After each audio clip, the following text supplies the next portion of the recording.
Well, you know the problem with democracy. I don't think there is any country in the world which does not call itself democratic. All countries in the world call themselves democratic. It's a matter, first, of definition, I think mainly of definition and of what we regard to be the essentials of democracy. We certainly ourselves regard ourselves as democratic. We understand why countries used to the multi-party system don't believe that a one-party system can be democratic, or are rather suspicious of the one-party system. We can't, frankly, convince them by sheer argument, philosophical argument, that this is possible. Perhaps the best thing is actually to see this thing in practice. What are the essentials of democracy? The essentials of democracy are that individuals should feel unharassed, that they are actually free in their society. Individual, this is the most essential thing. I never see why an individual should not feel free because of a machinery of election. And the two-party or the one-party is really basically a machinery of election. The second one, when it comes to machinery, is that an individual should feel a true choice of the people he wants to represent him in a government where it's no longer possible for people individually to participate in the government, that you have to select individual representatives. Now, sometimes you select parties, sometimes you select individuals. Now, frankly, I don't see why the thing cannot be democratic, simply because sometimes you select a party, which is what the Western countries usually do, and in our own case, you select an individual, the party being given, the party policy being given. So, this is the kind of election we went through the other day, and we honestly believe we are independent, and we really ask the old countries at least to be democratic enough, to have a free mind, and to study the new experiments which are taking place in the rest of the world, and this experiment which is taking place in our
Good afternoon. Good afternoon. Good.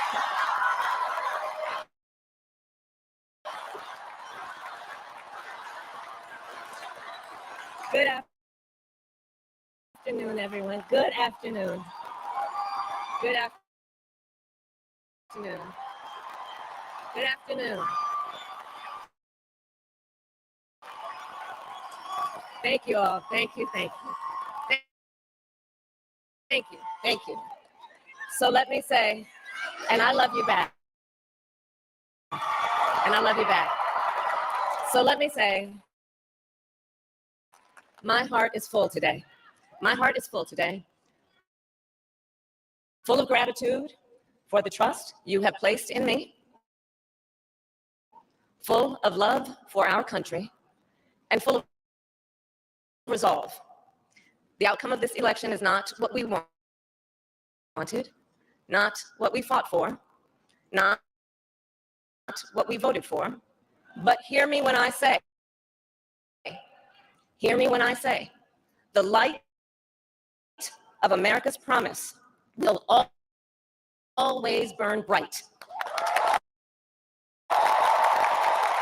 As long as we never give up, and as long as we keep fighting.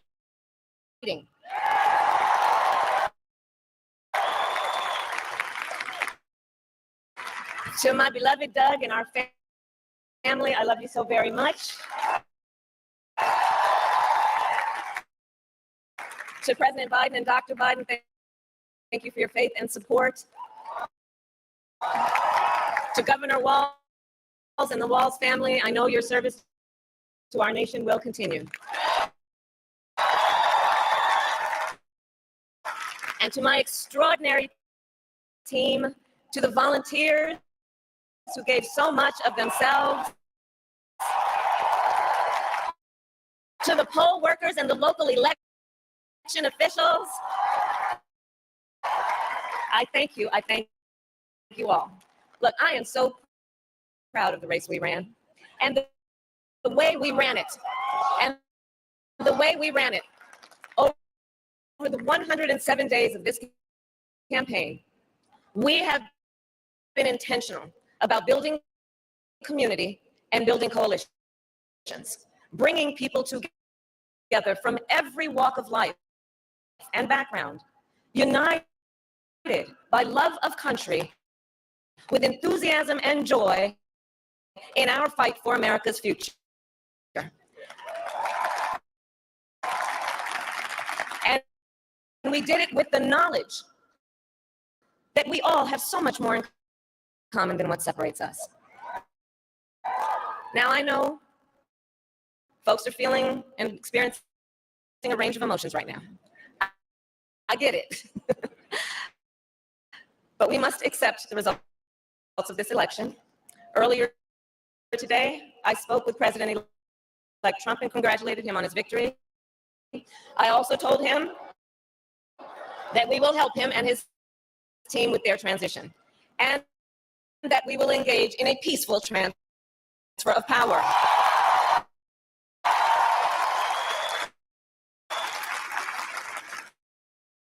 A fundamental principle of American democracy is that when we lose an election, we accept the results. That principle, as much as any other, monarchy